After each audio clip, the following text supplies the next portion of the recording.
Hello, welcome to the new video The Love of Milim and Rimuru by BenGrem1234. Chapter 45. Battle with the Empire Part 2. Before Rimuru and Velgrand could officially begin their fight, Diablo, Testarossa, Carrera and Ultima flew inside the enemy main airship and were confronted by about 30,000 soldiers inside the airship. "I will handle this," Testarossa declared. She went in front of them and stood before the entire soldiers who were looking at her with a disenchanted look. The reason is because they all witnessed the destructive powers of Demon Lord Rimuru earlier. This is referring to when Rimuru used his light destruction skill for the first time on the Empire's airships. This many fear is truly delicious. I would have loved to indulge myself on it a little more, but alas, I must hurry and obey my lord's command. May the blessings of death be with you all. Testarossa without hesitation unleashed the magic that enveloped the entire airship in effect.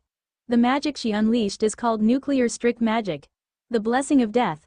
It is the ultimate forbidden magic that destroys the soul and spreads its tyranny without mercy. The result of the spell is the dark sphere that envelopes the airship and the death that descends within it. Bathed in the light of the demonic death that brought death to all life, the people inside the airship all died except for some lucky few, specifically the single digits from number 7 to 1 and Emperor Rudra. It seems that single digit 8 and 9 died as well from the spell. In the face of death, all beings are equal. Those who survived the death spell were either spirits or have a high level of magic. You do realize that we were hoping to have some fun as well, Testarossa. Why did you kill everyone? Ultima asked her. Yeah, Testarossa. How am I supposed to show the fruits of my new powers if you kill everyone with a single move? Carrera said in annoyance. Era, don't be sad. Check, some are still alive. Anyone who couldn't survive this spell is obviously too weak for you guys to handle, Testarossa explained to them. You have a point there, and I can feel a very powerful aura from this side. Don't mind me guys, cause I will be taking that one, Carrera declared.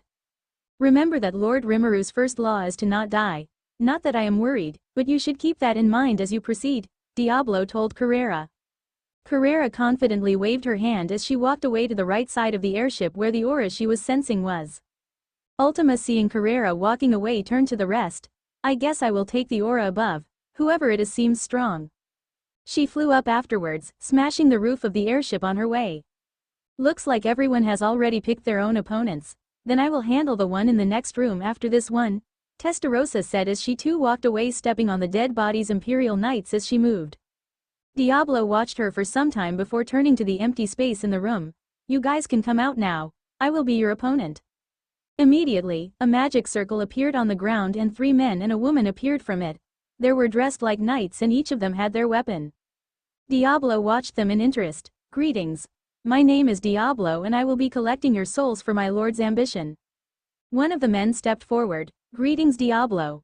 My name is Gardner, sequence 4 of the single digit. Prepare to die. Gardner is a huge strong man with muscles who wields 2 dragon blade at both his hands. My name is Manaza, sequence 6 of the single digit.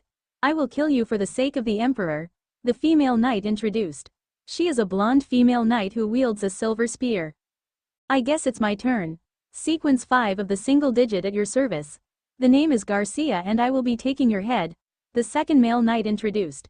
He is a thin man with dark hair who wields a legendary grade gun and a sword which he uses for battle. I'm Malcolm, sequence 7 of the single digit. I heard that you are a primordial demon. I look forward to fighting you. The last knight introduced. Malcolm is a silver-haired man who wields a Samuria sword which he uses for battle. Diablo nodded his head at them. I was instructed by Lord Rimuru to leave no survivors, so you would have to forgive me for being a little rough with you all. Like that is going to happen. Die you demon, Malcolm shouted as he rushed at Diablo with his sword. Malcolm has the unique skill disguiser which allows him to mimic the exact fighting style of someone he is close to. Right now, he was mimicking Kondo's fighting style to the fullest because Kondo was the strongest swordsman he has ever had the pleasure of fighting. With Kondo's stance as he owned, Malcolm was certain of his victory against Diablo. Which was why he was shocked when Diablo casually blocked his sword with one of his claws. Malcolm tried to exchange multiple slashes at Diablo but all of them were easily deflected by him. Now Malcolm and all the single digits were saint-level beings who rivals and awakened demon lords in power, but Diablo is different. From the moment Diablo first received a name from Rimuru, he was already on the level of an awakened demon lord level. Now though, with all the buffs and increase in power of all Rimuru's subordinates, Diablo, who is the strongest among them, has obviously grown to become a monster. It wouldn't be an exaggeration to say that the current Diablo can take on 5 awakened demon lords level beings and still come out as the victor. That is how strong Diablo has gotten. Malcolm tried his best to connect his sword at Diablo, but Diablo, who wasn't even paying him any mind, was casually deflecting all his strikes. Stand back, Malcolm. Gracia, who has activated his spirit armor, jumped at Diablo with his sword and gun at the ready. Diablo casually watched Malcolm jump back without pursuing him. Instead, he focused on Gracia, who was heading for him. Gracia brought down his sword at Diablo, but as always, he deflected it. Gracia, having anticipated this, immediately fired his gun at close range, but a silver barrier appeared and blocked the bullets from reaching Diablo. Diablo then used his other claw hand to slash at the stomach of the distracted Gracia.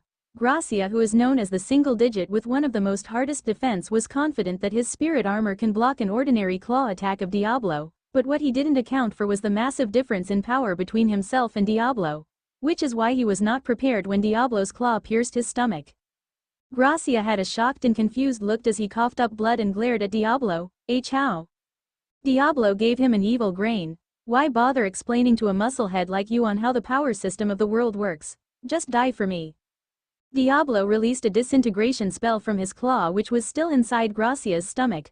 Gracia screamed as he was literally erased from the inside in a very painful way until he disappeared. The other single digits who saw how Gracia was killed became furious. The most furious was Manaza, who rushed at Diablo in blind rage with her spear ready to pierce him. Diablo saw her coming and used his superior speed to dodge her spear and kicked her to the wall of the airship. Manaza painfully crashed into the wall of the room and coughed up blood when her back painfully impacted to the wall that got destroyed in the process. Diablo watched them in amusement. You knights need to try harder. It is true that I am going to kill all of you, but at least make it fun for me before I do. Malcolm glared at Diablo in hate. Curse you, demon. How are you this strong? Diablo smiled in delight from the question. I'm glad you asked. It was my wonderful lord who granted me this powers. Oh, if only you ants can feel it. The pleasure of having this power rush through you is the most wonderful feeling in the world. And Diablo began to ramble on and on about how much pleasure he feels from having the power boost he received from Rimuru. While he was rambling, Gardner turned to Malcolm. We need a solid plan to be able to finish off this guy. I have a move I would like to try. It is my trump card that I was saving for my fight with Kondo, Malcolm said. Do you think it will work? Gardner asked. It will. I'm confident about it, Malcolm told him. Just then, Manaza came out of the wall she was sent to by Diablo in a different form. Instead of her human appearance, she now has the appearance of an insectoid similar to a peto. She rushed at Diablo with her new form, hoping that it will be enough to kill him. Diablo stopped rambling and turned to her. Didn't I kill you with that kick just now? Oh well, the fact that you are still here means more fun for me. Die, you accursed demon! Manaza screamed as she approached Diablo with her insect claws ready to slash him to pieces. As Manaza approached the smiling Diablo, she immediately stopped her movement in front of him. Diablo began to slowly approach her in a casual manner. Now is my chance, Malcolm thought to himself. He imbued a high concentration of his magicules inside his sword, which caused it to glow a bright white color. Not wasting time, Malcolm, who has powered himself, zapped himself to Diablo with his glowing sword. It almost looked like he disappeared in light particles, but he was in fact just moving at a speed that is comparable to light. Take this, infinite slash, Malcolm, who was now in front of Diablo, said as he slashed his glowing sword at Diablo's neck. Malcolm's sword was already a grade S legendary sword. His sword is naturally powerful enough to cut down any awakened demon lord, but when Malcolm activated his secret move, he imbued his magicules into his sword, which then changed the sword to a world-class weapon. With the new sword in hand, all of Malcolm's previous abilities will be tripled. From his strength to his speed and durability, everything tripled. The new Malcolm is strong enough to give even the likes of BenGrem some damage if she is not careful.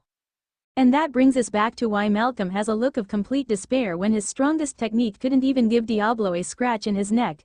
Malcolm naturally is a saint who is powerful enough to rival an awakened demon lord, and his most powerful move is strong enough to give a slight damage to True Dragon if they are not careful, yet it couldn't damage Diablo. There was no logical explanation that Malcolm could come up with on why his ultimate sword move couldn't damage Diablo. Diablo immediately grabbed Malcolm in his neck and raised him up, a meager effort, but I will give you praise for the effort at least. Malcolm started scratching at the hand of Diablo that was chokehipping him. He weakly asked while trying to free himself, How did my move not work on you? Diablo gave him an evil smile. Since you are going to die, I guess I can tell you. The answer is really simple. My physical durability is only second to Lord Rimuru himself. Without putting any kind of defense, I am the most durable subordinates of Lord Rimuru.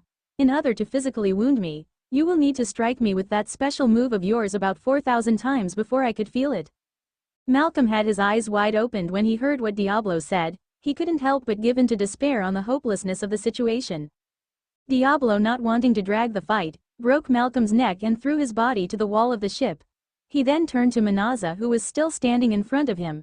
Diablo then used his claw to slice off Minaza's head, which killed her immediately. The reason Minaza was just standing there without moving was because Diablo had used his skill time break on her, which caused her time to slow down about 1 billion times. Those who are hit with this skill will have their time slowed down by billions of times, while the time of the world remains normal and unaffected. This was the same skill that Diablo used to kill Grigori during the invasion of the Holy Knights. With time break active, Minaza could do nothing because her time and perception was significantly slowed down. Diablo then turned to Gardner while releasing his aura. I guess you are the only one left. Worry not, you will be joining your friends very soon. Gardner defiantly looked at Diablo. I now understand that I cannot beat you, but I will at least take you to hell with me. Gardner then slammed his hand on the floor of the airship and erected a barrier that covered the entire room. He then removed his shirt and began to glow a bright color. Let's see you survive my nuclear self-destruction, which is powerful enough to take down even a true dragon. The barrier I put up will prevent any kind of space movement or teleportation and also prevent the impact from destroying the airship. This is the end for you and me, demon, Gardner shouted at Diablo. Diablo couldn't help but laugh. Kuf foo foo foo foo foo foo. You are right about one thing, this is the end for you. What duh?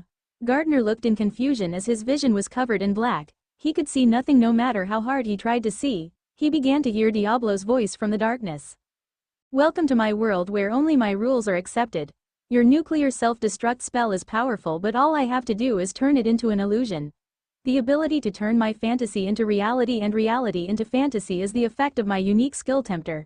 In this world, everything I say goes and no one can resist it. Goodbye single-digit Gardner, Diablo explained. Gardner could do nothing except curse at the unfairness of the world as he was erased from the world by Diablo's unique skill. Once a person is sent to Diablo's imaginary world, his very existence is in Diablo's hands. Diablo, as he explained, can even intertwine the things happening in his imaginary world with the real world through reality exchange. The ability to turn reality into an illusion and illusions into reality is why the unique skill tempter is so powerful. That is why this skills is one of the most broken of all the skills that Rimuru's subordinates possess. The only two skills that come second after this skill are Xian's unique skill chef, which can change the fate of whatever Xian cuts into the reality she visualizes, and Testarosa's extra skill Death Strike, which will be explained in the future. That is why Diablo has said that Xian has the greatest potential of beating him in a fight, and why he also said that fighting Testarosa was a fool's errand. Diablo, seeing that all the 4 Imperial Knights have been killed, turned and began to walk to where he sensed Rudra's aura. The others should be finishing up their fights as well by now. I will meet them at the entrance of the room where Emperor Rudra is staying, Diablo said while walking away.